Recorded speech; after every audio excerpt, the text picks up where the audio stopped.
My sister said I'm too ugly to be in her wedding. My date was her ex-fiancé worth 10 millers. The words didn't come out in a scream, but a whisper, which made them cut even deeper. We were sitting in a pristine white coffee shop that smelled like burnt sugar and ambition. My sister, Chloe, stirred her ridiculously expensive latte with a tiny silver spoon, the clinking sound echoing the coldness in her eyes. She didn't even look at me when she said it. My sister called me too ugly for her wedding, and her ex-fiancé, worth millions, was my date.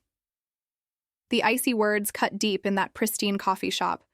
Subscribe and like to see where my story of rebuilding myself from her cruelty leads. It's just for the aesthetics, she continued, finally glancing up, her perfectly sculpted eyebrows raised in a look of fake sympathy. The photos need to be flawless. You understand. I didn't understand. I felt the familiar heat rise in my cheeks, the tightening in my chest that always came when Chloe reminded me of my place in our family's universe. I was the moon to her sun, the background to her portrait, a lifetime of being the before picture to her after. I was just Emily, the quiet, bookish sister, while she was Chloe, the dazzling socialite who was now marrying a man from an old money family. I just nodded, my voice trapped in my throat. I paid for both our coffees and walked out into the chilly air, her words replaying in my mind. Too ugly. It was a cruel, simple summary of our entire relationship. For years, our mother, Deborah, had tried to bridge the gap between us, but it was like trying to build a bridge over a canyon that grew wider every day. My father, George, who had passed away a few years ago, always said, "People who build their houses on lies will find the foundation always cracks." Funny, Chloe's entire life was a house built on the lie of perfection, and I was a crack she wanted to plaster over. That night, I sat in my small apartment, staring at the wedding invitation on my counter. It was thick, cream-colored cardstock with gold lettering. I was invited as a guest, of course, expected to sit in the back, smile politely, and not ruin the pictures. But this time, a different feeling followed the shame. It was a cold, hard little stone of anger. I wasn't going to let her erase me. That's when I remembered Lucas, the man Chloe had dated for 2 years before dumping him in the most public and humiliating way possible. She had left him for her current fiancé, Mark, announcing her new relationship at a charity gala, while Lucas was supposedly out of town on business. She'd told everyone he was a struggling artist with no future, that his tech startup was going nowhere. I remembered him being kind, quiet, and completely devoted to her. He didn't deserve what she did to him. My hands were trembling as I found his number in my old phone contacts. I didn't know what I was going to say. "Hey, remember me? My sister, your horrible ex, thinks I'm too ugly for her wedding. Want to come with me?" It sounded insane, but the little stone of anger in my gut pushed my thumb to press the call button. He answered on the second ring. His voice was calm and deeper than I remembered. I stumbled through my explanation, feeling more foolish with every word. When I finished, there was a long silence on the other end. I was about to hang up in embarrassment when he finally spoke. "Let me get this straight," Lucas said slowly. "She told you that you weren't pretty enough to be in her wedding party?" "Yes," I whispered. "Meet me tomorrow," he said, his voice firm. "There's a bar called the Oak Barrel on 5th Street, 7 o'clock. Then he hung up. The next evening, I walked into the quiet, dimly lit bar. It was the kind of place with dark wood and old books, a place Chloe would never step foot in. Lucas was sitting in a booth in the back. He stood up when he saw me. He wasn't the struggling artist Chloe had painted him as. He wore a tailored, dark gray suit that probably cost more than my rent for a year. He looked powerful, confident. He listened intently as I told him the whole story. He didn't interrupt. When I was done, he just nodded. "That sounds like Chloe," he said, a sad smile playing on his lips. "She always cared more about the frame than the picture inside."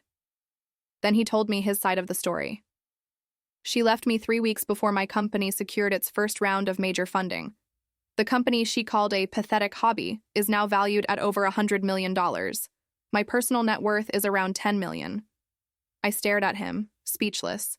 This was the man my sister had thrown away for a fiancé whose family money was old and dwindling. He leaned forward, a glint in his eye I hadn't seen before. "I'll be your date, Emily. But we're not just going to the wedding. We're going to make an entrance. She wants a flawless aesthetic? We'll give her one she can't ignore." Suddenly, I wasn't just the ugly sister. I was a woman with a plan and a $10 million partner in crime. Chloe wanted a picture-perfect wedding. We were about to give her a memory that would be anything but. The week before the wedding was a blur of activity I had never experienced. Lucas's idea of an entrance was less about walking through a door and more about a meticulously planned campaign. "This isn't about revenge, Emily," he told me over lunch at a place where the water glasses were perpetually full. "It's about truth. Chloe built a narrative about you and about me. We're just going to present a different one, with better evidence." His first step was not a clothing store, but a high-end salon. "Confidence starts from the top down," he said with a smile. I spent an afternoon getting my hair styled and colored by a man who spoke with a thick French accent and treated my hair like a priceless fabric. For the first time, I saw something in the mirror that wasn't just Chloe's plain sister. I saw a woman with warm highlights in her hair that made her eyes look brighter. The next day, he took me shopping. Not to the department stores I occasionally visited, but to exclusive boutiques on a street I usually avoided. In the first store, a saleswoman with a severe haircut looked me up and down with a barely concealed sniff. Before she could dismiss me, Lucas stepped forward. "We need a dress for a wedding," he said, his voice calm but firm. "Something that says, 'I own the room.'" The woman's attitude changed instantly. I tried on dress after dress, each one more beautiful than the last. I felt like an imposter, a little girl playing dress-up. But then I put on a deep emerald green dress. It was silk, clinging in all the right places and flowing gracefully to the floor. It was elegant, powerful, and utterly unlike anything I had ever worn. I stared at my reflection, and for a second, I didn't recognize myself. "That's the one," Lucas said softly from behind me. He wasn't looking at the dress. He was looking at my face in the mirror. "It matches your eyes." That evening, my phone rang. It was my mother, Deborah. Her voice was strained with forced cheerfulness. "Emily, darling, I just wanted to call and see how you are. So looking forward to seeing you at the wedding." I knew this wasn't a casual call. "I'm fine, Mom." Good, she chirped. "Now, I know you and Chloe have had your little disagreements, but it's her big day. I just want you to promise me you'll be on your best behavior. Don't do anything to upset her." The words stung more than Chloe's had. My own mother, asking me to shrink myself to protect the feelings of the person who had hurt me. She wasn't asking Chloe to apologize. She was asking me to be invisible. "I wouldn't dream of it," I said, my voice colder than I intended. I hung up before she could say anything else. The little stone of anger in my gut hardened into a diamond. I told Lucas about the call when he picked me up the next day. He just shook his head. "Some people are more afraid of a scene than they are of the truth." He then handed me a tablet. "Speaking of truth, I did a little research on your future brother-in-law, Mark." On the screen was an article about Mark's family business, a textile company that had been around for generations, but the headlines were not good. "Legacy company faces bankruptcy," one read. "Mark's risky investments jeopardize family fortune," read another. Their old money was almost gone. Chloe was marrying into a financial ruin, a carefully constructed facade of wealth. I thought of my father, George, and his words echoed in my mind. People who build their houses on lies will find the foundation always cracks. Chloe's perfect life, her perfect fiancé, her perfect wedding. It was all a house of cards, and I could suddenly feel a strong wind starting to blow. So Chloe left me, a man building a real company from scratch, for a man pretending his crumbling one is still a castle, Lucas said, not with bitterness, but with a sense of sad irony. She didn't fall in love with Mark. She fell in love with his last name and a bank account that's already empty. The plan was no longer just about showing up looking good. It was about holding up a mirror. The day of the wedding arrived, a crisp, sunny afternoon. I spent 2 hours getting my hair and makeup done professionally, a service Lucas had arranged. When I finally put on the emerald green dress and looked at myself, I felt a strange sense of calm. I wasn't the ugly sister anymore. I wasn't even Emily, the quiet bookworm. I was a woman who knew a secret. Lucas arrived at my apartment door at exactly 4 o'clock. He was in a perfectly tailored tuxedo, looking every bit the $10 million man he was. He held out his arm, his eyes appreciative. "Ready to go?" "I'm ready," I said, taking his arm. My heart was pounding, but it was a thrill, not fear. As we walked out to the sleek black car waiting for us, I knew this was it. Chloe wanted a flawless aesthetic. She wanted perfect pictures. We were about to walk into her carefully curated world and be the one beautiful, undeniable truth she couldn't crop out. The wedding was being held at a sprawling country estate that looked like it had been ripped from the pages of a magazine about people with too much money. Immaculate green lawns, a fountain gargling water into a pristine basin, and hundreds of white roses everywhere. It was so perfectly Chloe. Beautiful on the surface, but cold and overly manicured. Our black car crunched softly on the gravel driveway as we pulled up to the entrance. I took a deep breath, the scent of expensive perfume and cut grass filling the air. "Remember?" Lucas said, his voice a calm anchor in my sea of nerves. "You're not here to start a fight. You're just here to exist, beautifully and unapologetically. Let them do the rest." He got out and opened my door. As I stepped out, a ripple went through the small clusters of guests mingling near the entrance. It was a subtle shift, a collective pause in conversation, a few heads turning. They saw Lucas first, recognizing the man Chloe had so publicly discarded. Their eyes were wide with surprise and curiosity. Then their gaze shifted to me, and the curiosity turned to confusion. I saw them squinting, trying to place the woman in the emerald dress who looked vaguely familiar, but nothing like the mousy, forgettable Emily they knew. We walked towards the grand oak doors of the main hall, and it felt like moving in slow motion. The whispers started, quiet hisses behind champagne flutes. "Is that Lucas? Who is he with? Wait, isn't that Chloe's sister?" My mother, Deborah, spotted us from across the foyer. Her smile, which had been plastered on for the guests, froze and then melted into a mask of pure panic. She hurried over to us, her heels clicking frantically on the marble floor. "Emily, what is the meaning of this?" she hissed, grabbing my arm and trying to pull me aside, away from prying eyes. "You can't bring him here. You promised you wouldn't cause a scene." I gently removed her hand from my arm. "Mom, Chloe told me I could bring a guest," I said, my voice steady. "This is my guest, Lucas. You remember him." Lucas gave my mother a polite nod. "Deborah, you look lovely." His calmness only seemed to agitate her more. Before she could respond, Chloe appeared. She was a vision in white, a confection of lace and silk. Her hair was swept up in an intricate design, and diamonds glittered at her throat. She was walking with Mark, her hand tucked into his arm, both of them beaming for a nearby photographer. Then she saw us. The smile on her face didn't just fall. It shattered. Her eyes locked on Lucas, then darted to me, taking in my dress, my hair, my makeup. For a split second, I saw pure, unfiltered rage in her eyes, a look so venomous it made my skin crawl. Mark's smile also faltered, replaced by a look of deep unease. He recognized Lucas instantly. They approached us, the photographer trailing behind them like a confused puppy. Chloe's voice was a low, dangerous whisper. "What are you doing here?" she said. Her words directed at Lucas, but her glare fixed on me. "Chloe, darling," Lucas said smoothly, his tone light and friendly. "I wouldn't miss your big day for the world.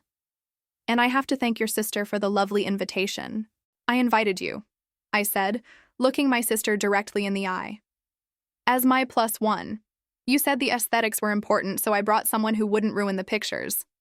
A flash went off from the camera, capturing the fury on Chloe's face. She turned to the photographer. "No more pictures for now," she snapped. Mark stepped forward, trying to regain control. He stuck out his hand to Lucas. "Lucas, surprised to see you, man." Lucas shook his hand, his grip firm. "Mark, congratulations. I was so sorry to hear about your company's recent challenges. Must be tough, keeping up appearances." Mark's face went pale. He snatched his hand back as if he'd been burned. The jab was so precise, so quiet, that only the four of us understood its devastating impact. I saw Chloe's eyes widen as she looked from Lucas to Mark, a flicker of doubt crossing her face for the first time. She had no idea her perfect, wealthy fiancé was standing on a financial cliff. "We brought you a gift," Lucas continued, pulling a small, elegant envelope from his jacket pocket. He handed it not to Chloe, but to Mark. "It's a donation in your names, to a foundation that provides seed money for promising tech startups, for all those pathetic hobbies that might just be the next big thing." Every word was a perfectly sharpened knife, referencing the exact insults Chloe had thrown at him years ago. Chloe looked like she had been slapped. Her perfect day, her flawless aesthetic was already tainted. The foundation of her house of lies was starting to crack, and I was standing right there, hammer in hand, ready to help it all come down. We had been there for less than 10 minutes, and the wedding was already ruined. And it was beautiful. Chloe's face was a canvas of conflicting emotions. Rage warred with the desperate need to maintain her bridal composure. She snatched the envelope from Mark's limp hand, her fingers creasing the expensive paper. "Thank you," she said, her voice tight and brittle, like a thin sheet of ice about to crack. "How thoughtful." She didn't look at either of us. Instead, she turned to Mark, her smile a terrifyingly perfect, rigid thing. "Darling, our guests are waiting for the ceremony to start." It was a dismissal. She tugged on his arm, pulling him away from us and towards the large, open-air pavilion where rows of white chairs faced an altar overflowing with more white roses. Mark followed, looking dazed, like a man who had just been told his house was on fire, but was expected to continue hosting a dinner party. My mother, Deborah, threw one last panicked look over her shoulder at me before scurrying after them, her role as the family peacekeeper utterly failing. "Well," Lucas murmured, offering me his arm again. "Shall we find our seats?" We walked into the seating area, and every eye followed us. I felt like a panther had just walked into a room full of canaries. The whispers were louder now, no longer discreet. We were the main event, and the wedding was just the backdrop. An usher with a forced smile tried to direct us to the very back row, clearly under strict instructions. Lucas simply smiled at him. "We'll sit here, thank you," he said, guiding me to 2 empty seats in the 3rd row, right on the aisle. It was a prime viewing spot, a place where Chloe would not be able to ignore us. The usher's face paled, but he didn't dare argue. As we sat, an older man in the row in front of us turned around. He had a kind face and wore a tweed jacket that seemed out of place among the sea of dark suits. "Lucas? Is that you, son?" Lucas's face broke into a genuine smile. "Mr. Thompson, it's good to see you." "I read about your company in Forbes," the man, Mr. Thompson, said, his voice full of admiration. "Absolutely brilliant what you've done with that software. Your father would have been so proud." He then glanced at me. "And you must be Emily. A pleasure to finally meet you. Chloe never did you justice in her descriptions." I felt a blush creep up my neck, but this time it wasn't from shame. It was from the warmth of a simple, honest compliment. "It's nice to meet you too," I managed to say. The wedding march began, a loud, triumphant sound that cut through the chatter. Everyone turned to face the back of the aisle. Chloe began her long walk, holding a bouquet of roses so tightly her knuckles were white. She looked like a princess from a fairy tale, but I could see the tension in her shoulders, the slight, almost imperceptible tremor in her smile. Her eyes scanned the crowd, and when they landed on us, they narrowed for a fraction of a second. She had seen where we were sitting. She had heard Mr. Thompson. Her perfect procession was flawed. She reached the altar and stood beside Mark, who still looked shaken. The ceremony began, the officiant speaking in soft, flowing tones about love, trust, and eternal partnership. The words hung in the air, thick with irony. I looked at the couple standing there, a woman who had traded a real fortune for a fake one, and a man whose entire legacy was crumbling around him. I thought of my father, George, and his words about houses built on lies.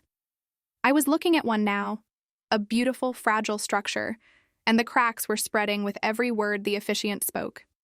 When it was time for the vows, Chloe's voice was clear and loud, a practiced performance of devotion. She promised to honor and cherish Mark, in sickness and in health, for richer or for poorer.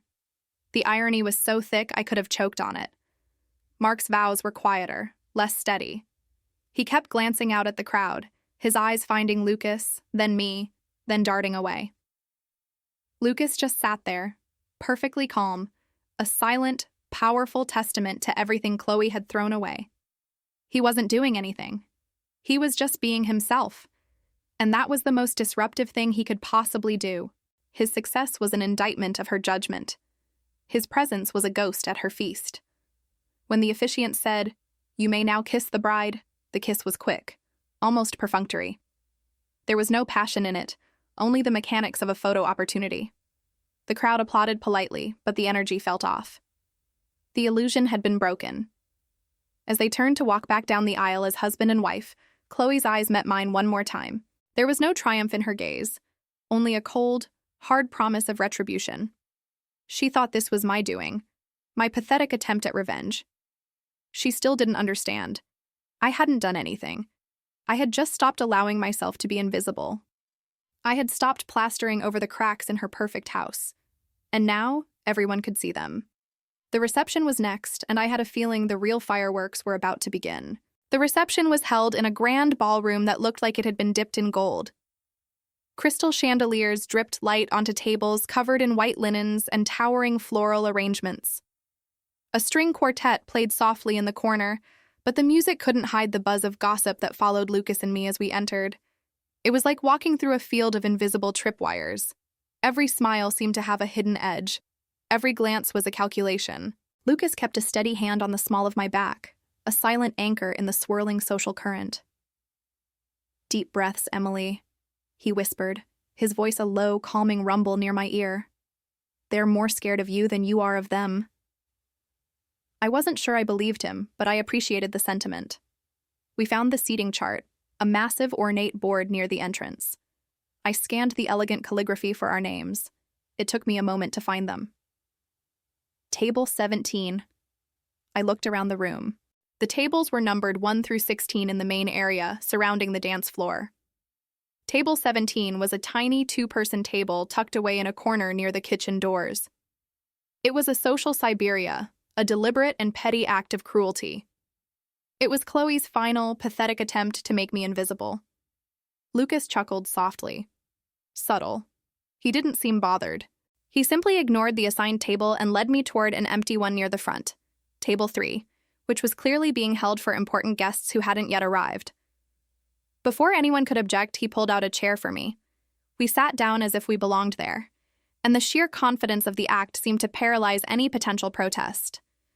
Before the waiters could even approach us, a woman with a familiar tense posture made her way through the tables. It was my mother, Martha.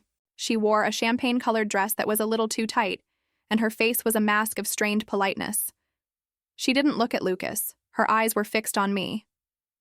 "Emily, what do you think you're doing?" Her voice was a harsh whisper. "Your table is over there. You're making a scene." "I'm enjoying my sister's wedding, Mother," I said, my voice surprisingly steady. "This table has a much better view." Her eyes narrowed.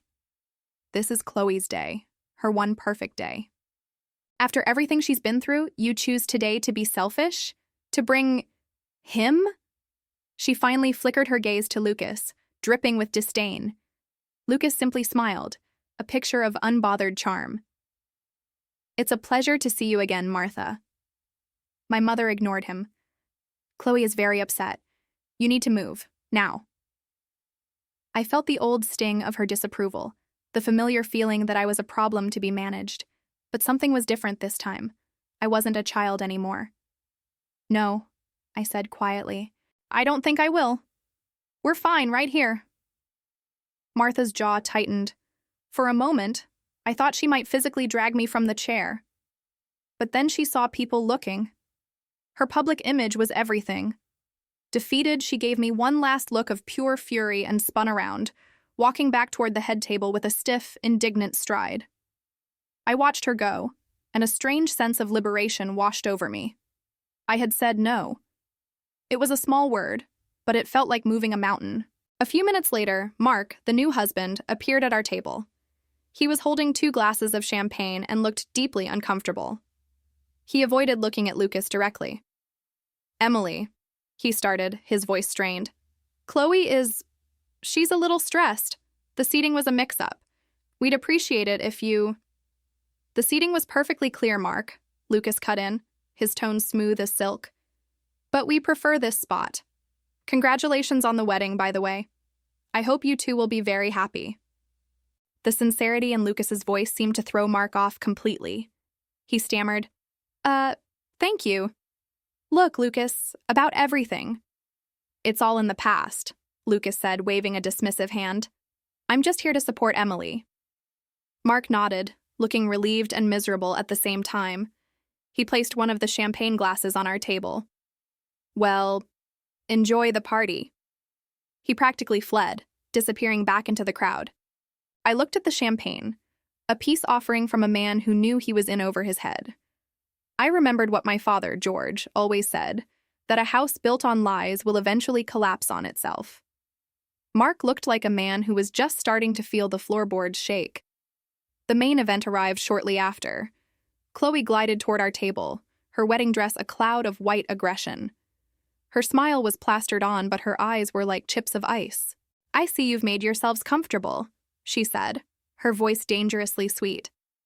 "We were just admiring the decor," I replied, matching her tone. "It's lovely, very expensive." Her smile faltered for a second. "I want you to leave," she hissed, leaning in so no one else could hear. "You've made your point. Now get out of my wedding." "I was invited," I reminded her, "and I brought a guest, as was my right." "You think this is funny, don't you?" she spat, her gaze flicking to Lucas. "Parading my cast-offs in front of me? You're pathetic, Emily. You always have been." Before I could respond, Lucas spoke. "Chloe, you look beautiful, but your cruelty is showing. You might want to tuck it back in before it stains the dress." Chloe's face went white with rage. She was speechless. She opened her mouth, then closed it again. She knew she couldn't cause a scene without ruining her own carefully constructed image. With a final, hateful glare, she turned and stormed away. I watched her retreat, my heart pounding. I had expected to feel hurt, but instead, I felt a cold, clear focus. The cracks in her perfect day were turning into chasms, and she had no one to blame but herself. Lucas reached across the table and took my hand. His grip was warm and steady. "You were brilliant," he said. Just then, the MC tapped the microphone, the sound echoing through the ballroom. "Ladies and gentlemen, if I could have your attention, please. It's time for our toasts. And to start us off, please welcome the father of the bride, Mr. George Evans." I froze. Our father was about to give a speech, and I had a feeling it wasn't going to be the one Chloe was expecting. My father, George Evans, walked to the podium. He was not a large man, but he moved with a quiet deliberation that always commanded attention. He adjusted the microphone, the small squeak of feedback making a few guests jump. From her seat at the head table, Chloe was beaming, her smile a perfect, radiant crescent. She lifted her champagne flute in a small, private salute to him. She thought this was her moment. He cleared his throat, and the room fell silent. "Good evening, everyone," he began, his voice warm and steady. "It fills an old man's heart with joy to see so many friends and family gathered here to celebrate the union of my beautiful daughter, Chloe, and her new husband." He paused, letting his gaze sweep over the crowd. He spoke of Chloe's childhood, her determination, her flair. The words were all correct, the standard, loving tribute from a father. I could feel the tension in my shoulders begin to ease. Maybe I was wrong. Maybe this was just a speech. But then his eyes found mine across the room. There was a flicker of something in them, a deep, weary sadness that I knew all too well. It was the look he got when he was profoundly disappointed. His smile didn't change, but his eyes told a different story. "A wedding is a celebration of many things," he continued, his tone shifting almost imperceptibly. "It's about love, commitment, and the joining of two families. But it's also a reflection of our values, what we hold dear, what we choose to present to the world." I saw Chloe's smile tighten at the edges. This wasn't in the script. My father always said that a polished surface can hide a rotten core, my dad said, his voice becoming stronger, clearer. And that true value is found not in the shine, but in the substance beneath. A few confused murmurs rippled through the guests. Chloe's hand, holding her champagne flute, was now trembling slightly. Her new husband leaned over and whispered something to her, but she just shook her head, her eyes glued to our father. "I have 2 daughters," George said. And this time he looked directly at me, a soft, almost apologetic smile on his face. "One has always craved the spotlight. The other has always been content to be the light for others. One collects admirers, the other collects friends. One understands aesthetics, the other understands empathy." The air in the room was thick enough to cut with a knife. This was no longer a toast. It was a verdict. I watched as Chloe's face went from pale to a blotchy, furious red. She looked like a spoiled child whose favorite toy had just been taken away. "A few weeks ago," my father went on, his voice now laced with steel, "I overheard a conversation, a discussion about how one of my daughters was not aesthetically pleasing enough to be in a family photograph, that her presence would somehow ruin the perfect image." A collective gasp went through the room. No one knew the details, but the implication was brutal. I felt Lucas's hand find mine under the table again, his grip firm. He was a silent anchor in a suddenly stormy sea. "It occurred to me then," my father said, his voice dropping to a near whisper that carried to every corner of the ballroom, "that I may have failed. I have provided my children with every material advantage, but I seem to have neglected to teach one of them what it means to be a good person." Chloe pushed her chair back, ready to stand, but her husband put a restraining hand on her arm. His face was a mixture of confusion and dawning horror. "So," my father concluded, raising his glass, "as my wedding gift to my daughter Chloe, I am not giving her a check or a car or another empty possession. I am giving her a lesson in humility, and it begins tonight." He turned his head slightly toward the back of the room. "And for the second part of my gift, you can bring her in now." A large oak door at the side of the ballroom swung open. Standing in the doorway was a woman I recognized instantly, though I hadn't seen her in years. It was Deborah, Chloe's first business partner, the one Chloe had cheated out of their company, leaving her with nothing. Deborah looked nervous but resolute, and in her hands she was holding a stack of official-looking documents. Chloe let out a small, strangled sound, a mix between a gasp and a sob. The perfect day she had spent so much money and effort creating had just shattered into a million pieces. And I knew, with chilling certainty, that this was only the beginning. The silence in the ballroom was a physical thing. It pressed in on my eardrums, heavier than any music had been just moments before. Someone dropped a fork, and the clatter against the porcelain plate sounded like a gunshot. Every eye was on Deborah, who stood in the doorway like a ghost from a past my sister had tried to bury. She took a hesitant step forward, then another, her gaze locked on Chloe. My sister, for the first time in her life, looked completely lost. Her mouth opened and closed, but no sound came out. The mask of bridal perfection had cracked, and underneath was just pure, unfiltered panic. Her new husband, whose name I could barely remember, was staring at Deborah and then back at my father, his expression a cocktail of confusion and dawning dread. "What is the meaning of this, George?" The groom's father finally boomed from the head table, his voice accustomed to command. My father didn't look at him. He kept his eyes on Chloe. "It's a wedding gift," he said calmly. "A chance to start a marriage with a clean slate, and honesty is the only way to do that." Chloe finally found her voice. It wasn't the poised, charming tone she used for her Instagram followers. It was a shrill, ugly sound. "Security! Get her out of here! She's trespassing!" She dismissed me as just Emily, the quiet sister. What would you do if your own sister crushed your confidence like that? Comment your thoughts and share this story. 2 men in black suits started to move towards Deborah, but my father raised a hand and they stopped instantly. "She is my guest, Chloe," he said, his voice dropping an octave, carrying a weight of authority I had rarely heard. "And she has something for your new family." A man I didn't recognize, dressed in a sharp conservative suit, stepped out from behind Deborah. He was holding a leather briefcase. "My name is Arthur," he said, his voice clear and professional, cutting through the whispers that had started to erupt around the room. "I am legal counsel for Ms. Deborah, and we are here to serve these papers." He opened his briefcase and took out a thick stack of documents, identical to the one Deborah was holding. He walked directly to the head table and placed the stack in front of Chloe's new father-in-law. "What is this?" the man demanded, looking at the papers as if they were a snake. "Chloe may have forgotten to mention her first business venture," Arthur explained smoothly.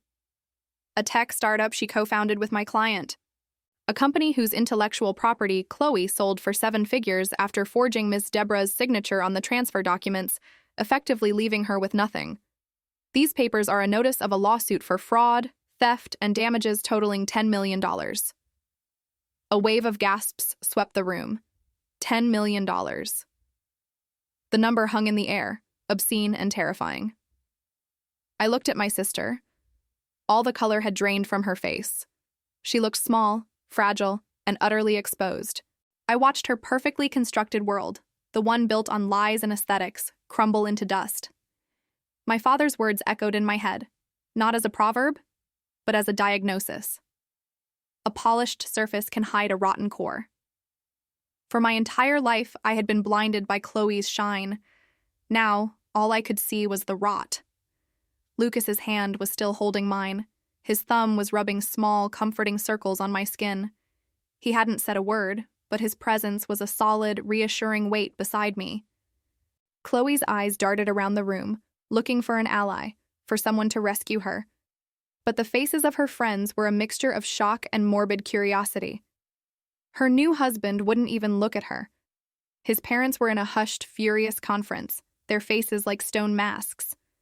She was completely alone on her gilded island. And then, her wild eyes landed on me. The panic in them curdled into pure hatred. "You!" she hissed, pointing a trembling finger across the room. "This is your fault, Emily. You were always jealous of me. You couldn't stand to see me happy." The accusation was so absurd, so typically Chloe, that I almost laughed. She had built this prison herself, brick by brick, lie by lie. I had nothing to do with it. I was about to say something, to defend myself for the 1,000th time in my life, but Lucas squeezed my hand and stood up. He didn't raise his voice. He didn't need to. The room fell silent again, eager for the next act in this disastrous play. "She wasn't the one who was jealous, Chloe," Lucas said, his voice steady and calm. He looked directly at her, and for the first time, I saw not just disappointment in his eyes, but a kind of clinical pity. "You were. You were so terrified that your little sister might get a moment of happiness that you called my office 3 days after we broke up. You told my business partner I was emotionally unstable and a financial risk, trying to ruin the biggest deal of my career." He let the words sink in. Chloe's jaw dropped. She had no idea he knew. "It didn't work," Lucas continued softly, "but it told me everything I needed to know about you. This isn't Emily's fault. It's not even your father's fault. This is all you, Chloe. This is the bill for everything you've done, and it's finally come due." He silenced that followed. Lucas' words was heavier than anything I had ever experienced. It was a thick, suffocating blanket that pressed down on all of us. Chloe stood frozen, her mouth slightly open, her carefully constructed mask of victimhood shattering into a million pieces. For a moment, I thought she would deny it, that she would summon some new, more elaborate lie. But she didn't. She couldn't. The truth had her pinned. Her new husband, Stephen, finally turned to look at her. There was no anger in his eyes, just a chilling emptiness, as if he was looking at a complete stranger. He slowly pulled his hand away from her arm. It was a small gesture, but it felt like a final, brutal severing of their connection. The loudest sound in the room was the quiet, decisive voice of Stephen's father, a stern-looking man in a tailored tuxedo. I later learned his name was Howard. He stepped forward, his face a mask of cold fury. He didn't address Chloe. He spoke to his son. "Get her out of here," Howard said, his voice low but carrying to every corner of the silent ballroom. "This marriage is annulled. The contract is void. Our family's name will not be associated with this. He waved a dismissive hand in Chloe's direction, as if she were a piece of trash to be disposed of. That was the moment Chloe broke. It wasn't a scream. It was a sound I had never heard before. A raw, animalistic wail of pure despair. She lunged towards Stephen, grabbing his expensive jacket. "No! Stephen, please! Don't listen to them! It's all lies! She's making it all up!" She pointed a shaking finger at me again, her face contorted with rage and tears. Stephen flinched away from her touch as if he'd been burned. "Don't touch me," he said, his voice flat and dead. Chloe's desperation escalated.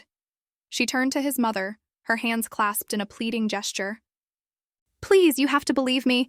I love him." Howard's wife simply turned her back on Chloe, a final, silent dismissal that was more cutting than any insult. I watched the scene unfold, feeling strangely detached, like I was watching a movie. My father's words came back to me, clearer than ever. A polished surface can hide a rotten core. I had spent my entire life admiring Chloe's perfect, gleaming surface. I envied it. I felt diminished by it. But now I was watching that polish crack and flake away in real time, revealing the decay underneath. There was no triumph in it, just a profound, hollow sadness for the sister I never really knew, and the relationship we never had. Chloe's wails turned into incoherent sobs. She sank to the floor, her $10,000 wedding dress pooling around her like a deflated cloud. The wedding guests, once her adoring audience, now just stared, their faces a mixture of pity and morbid fascination. They were watching the fall of a queen from her throne, and they couldn't look away. 2 security guards moved in discreetly, helping a hysterical Chloe to her feet and guiding her towards a side exit. She didn't fight them. She was completely broken. Lucas's hand found mine again. "Let's go," he whispered. I nodded, unable to speak. He led me through the stunned crowd. No one tried to stop us. It was as if we were ghosts, passing through the wreckage of a life.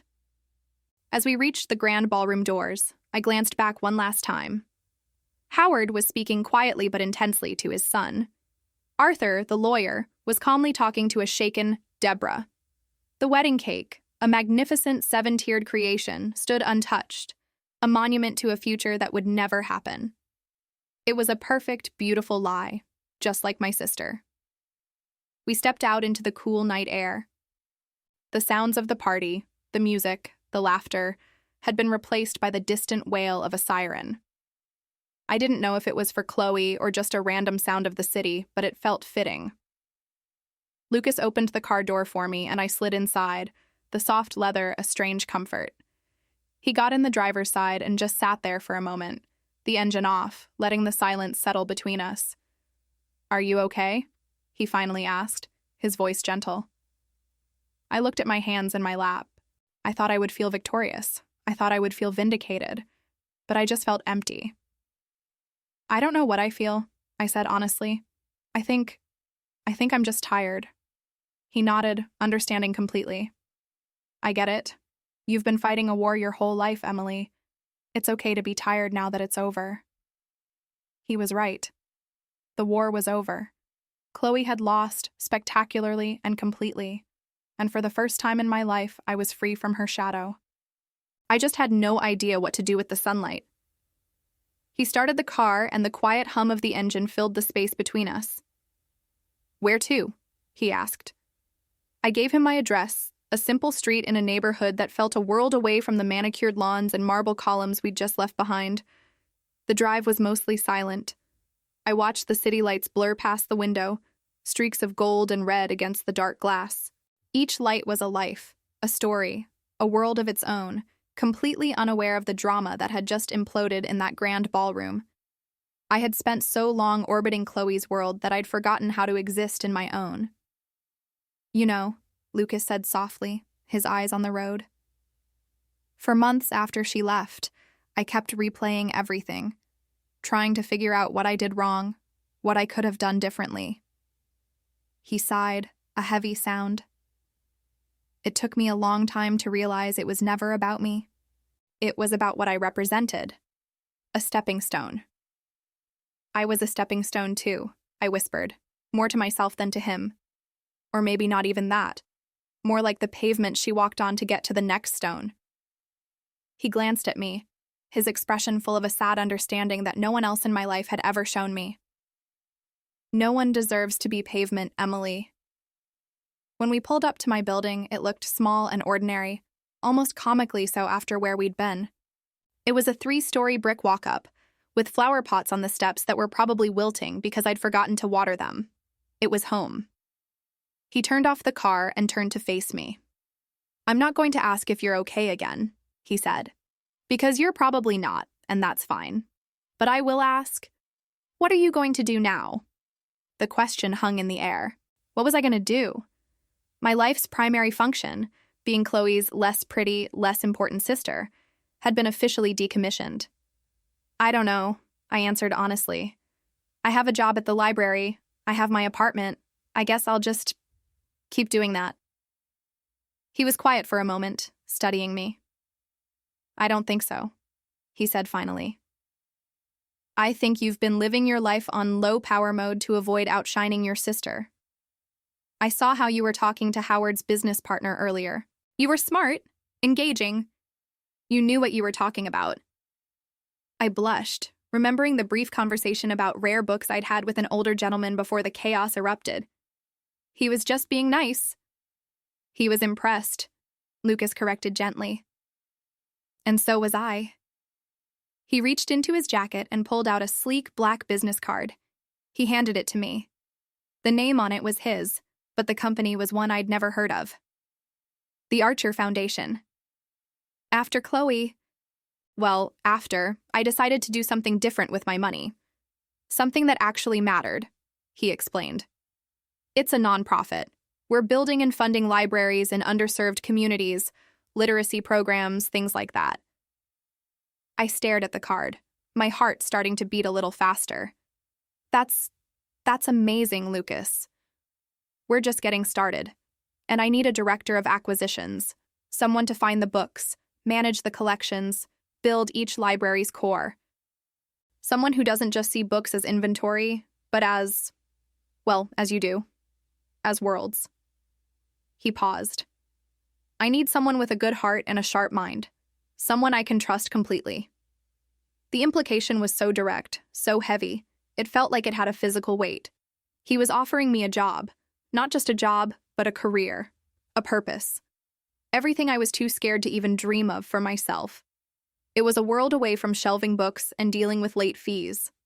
I don't have any experience in something like that, I stammered, the old insecurities rushing back in like a tide. I wouldn't even know where to begin. Neither do I, he said with a small smile. We can learn together. I'm not asking for an answer now. I just want you to think about it. Think about what you could do if you weren't afraid of taking up space in the world. He got out and walked around to open my door, a gesture that felt both old-fashioned and incredibly kind. I stood on the sidewalk, clutching the business card. Thank you, Lucas, I said, for everything. You have my number, he said. Call me if you need anything, or when you decide you're ready to build some libraries. I watched him drive away until his taillights disappeared around the corner. I walked up the steps to my quiet, empty apartment. The silence inside was deafening. For my whole life, Chloe's noise had filled every empty space. Her drama, her demands, her triumphs, her cruelty. Now there was just silence, and a business card in my hand that felt like a key to a door I never knew existed.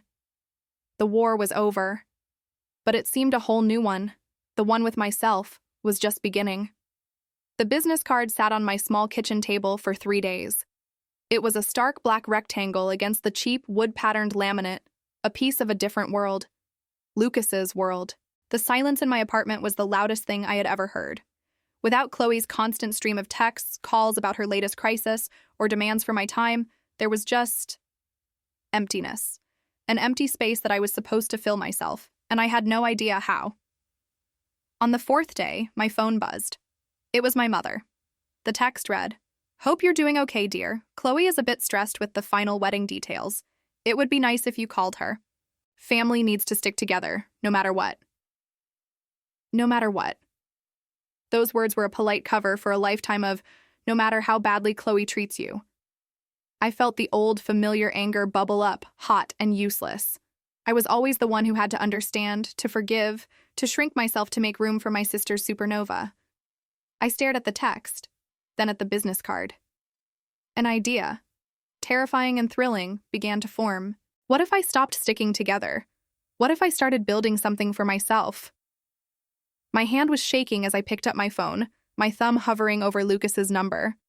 I took a deep breath, the kind you take before jumping into cold water, and pressed call. He answered on the second ring.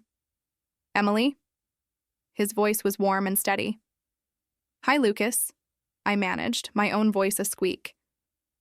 It's Emily. I've been thinking about your offer. I'm glad, he said simply. Can you meet me this afternoon? There's something I'd like to show you.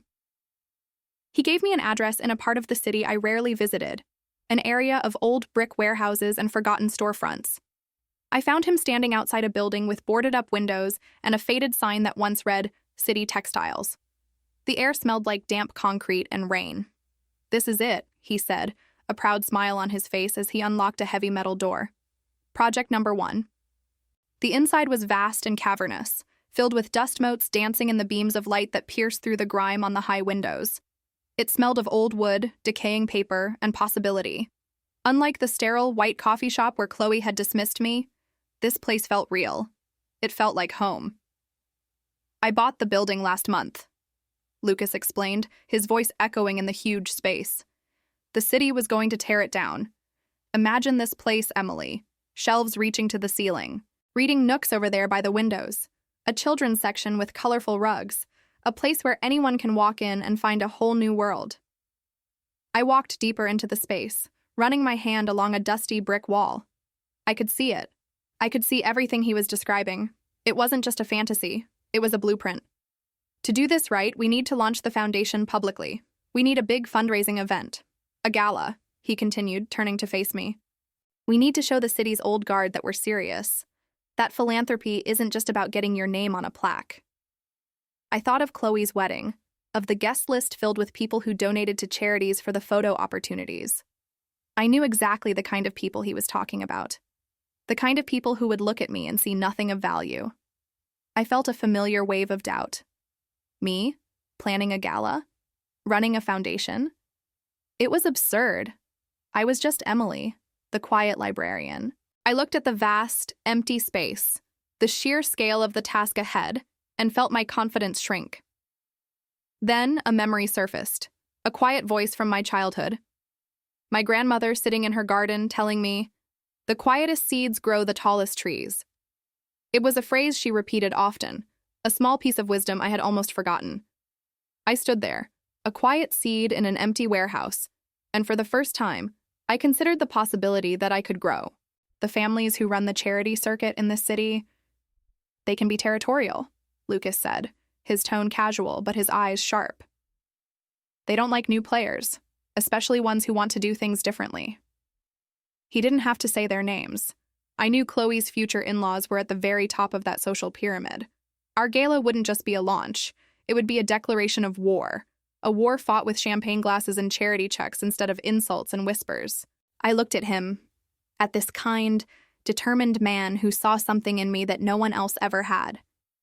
He wasn't offering me a job. He was offering me a sword. Okay, I said, my voice clearer and stronger than it had been in years. Yes, I'll do it. I want to help you build this. A slow, brilliant smile spread across Lucas's face.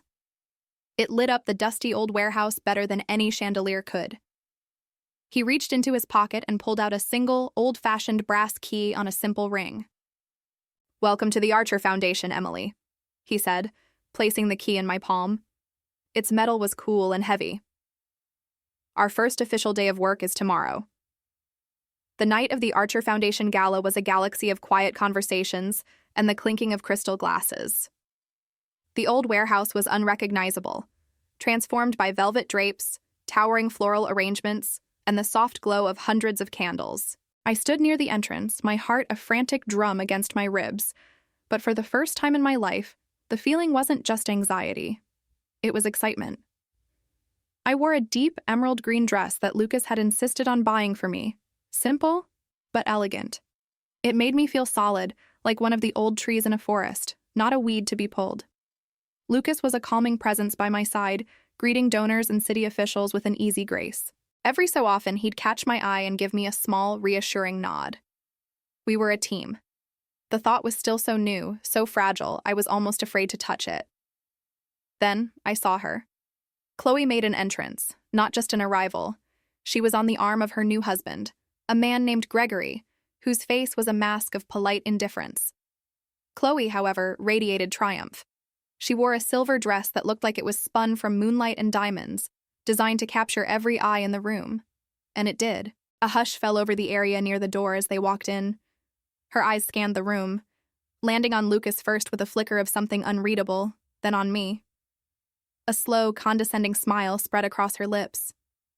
She and Gregory glided towards us. "Lucas, darling," she purred, ignoring me completely. "What a rustic little charity event. Very you."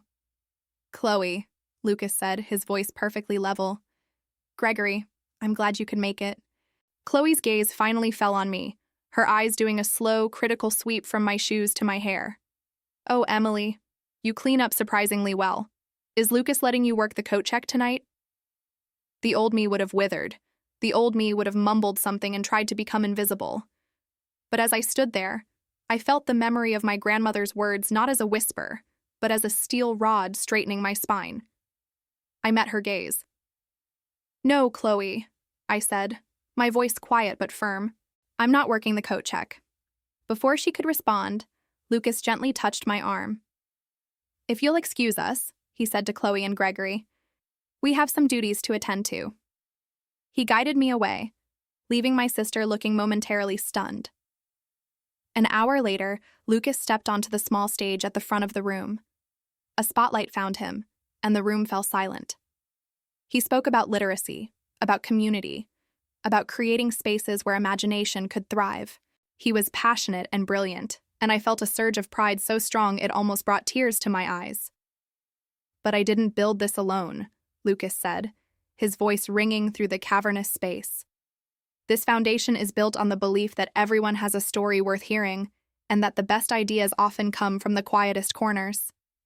There is one person whose vision and dedication have been the true cornerstone of this project." My breath caught in my throat. I saw him looking for me in the crowd. "Emily," he said, holding out a hand. "Please come up here." A path cleared for me as I walked towards the stage. Every step felt a mile long. I could feel hundreds of pairs of eyes on me, but I only saw two. Lucas's, warm and encouraging, and Chloe's, wide with disbelief and a dawning horror. I took Lucas's hand, and he helped me up the 2 steps to the stage. He handed me the microphone. My hand was trembling slightly. I took a deep breath, the scent of old wood and new beginnings filling my lungs. "Good evening," I began, my voice steadier than I expected. When Lucas first showed me this building, it was empty. Just dust and echoes. Some people looked at it and saw a ruin. He saw a future.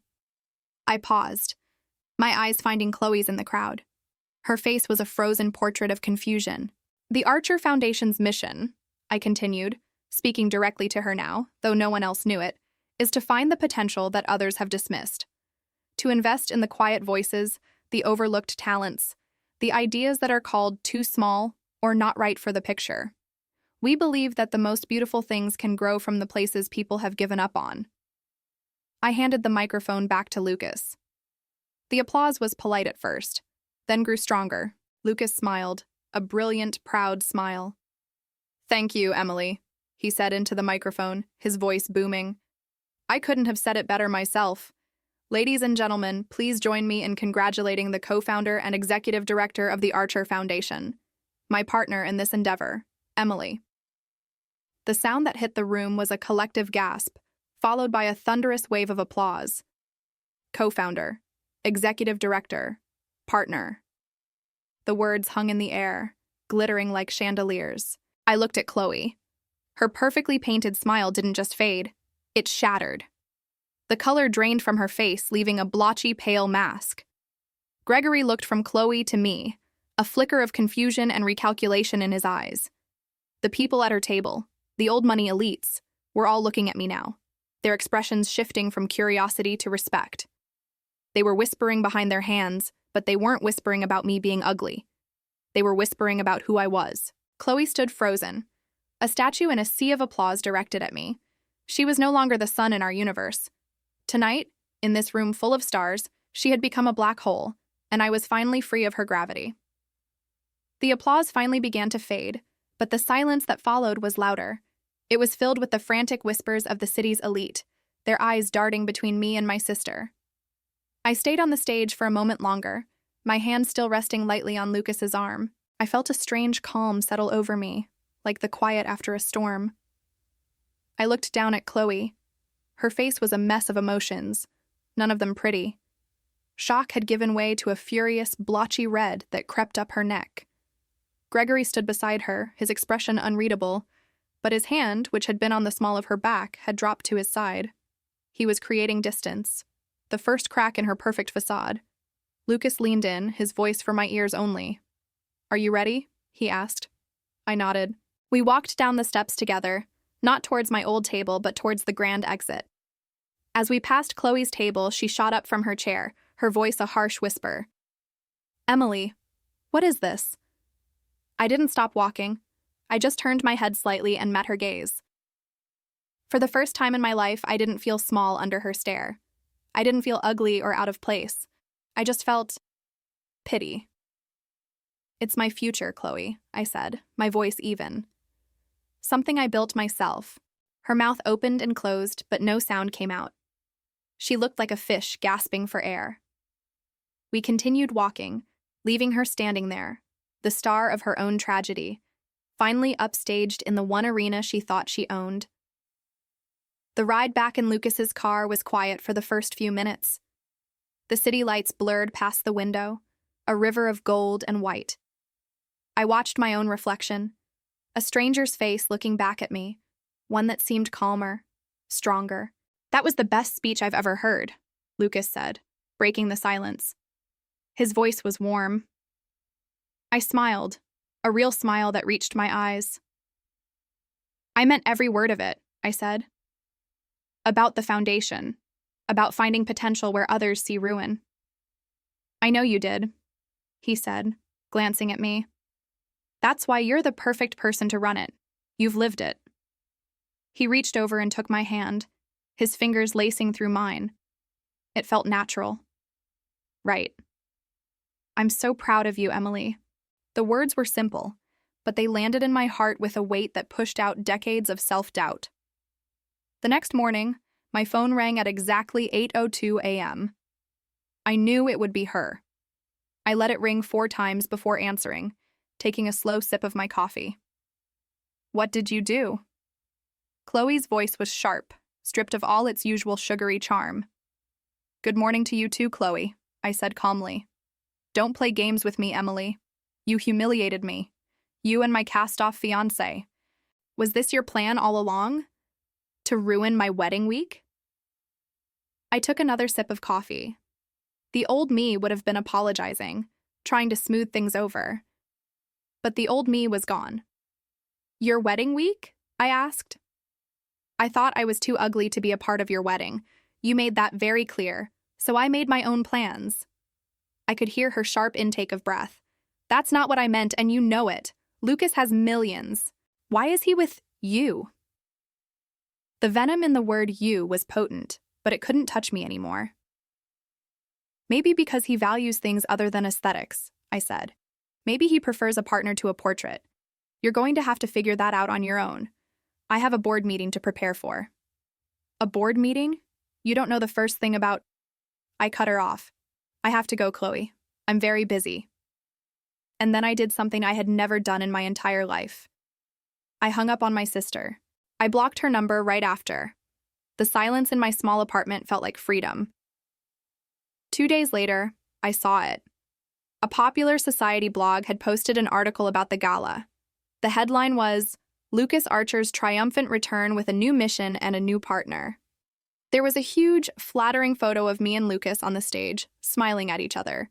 The article went on for paragraphs about the Archer Foundation, about my background in nonprofit management, about the exciting future we were building. I scrolled down, searching. Finally, near the bottom, in a section titled Also in Attendance, was a single sentence. Chloe Adams, recently married to Gregory Vance, was also present. That was it. No picture. No mention of her flawless dress or her society wedding. She had been reduced to a footnote at her own coming-out party. That afternoon, I stood in my new office on the top floor of the building Lucas and I had restored. The view of the city was breathtaking. The space was filled with light, the walls a clean, hopeful white. My desk was made of reclaimed wood, beautiful and strong, full of character. It wasn't flawless. It was better. It was real. Lucas came in and stood beside me at the window, handing me a mug of tea. "First day in the new office," he said softly. "How does it feel?" I looked out at the sprawling city below, at the endless possibilities. I thought of that girl in the coffee shop, shrinking under her sister's cruel words. She seemed like someone I had known a long, long time ago. "It feels," I said, a slow smile spreading across my face, "like I finally fit in the picture. My picture." And I knew, with a certainty that warmed me from the inside out, that my life was just beginning. From an ugly sister to a powerful foundation builder, I finally fit in my own picture. He's in jail, I'm in my new office, and my life is just beginning. O que você achou dessa virada? Inscreva-se para mais histórias como esta.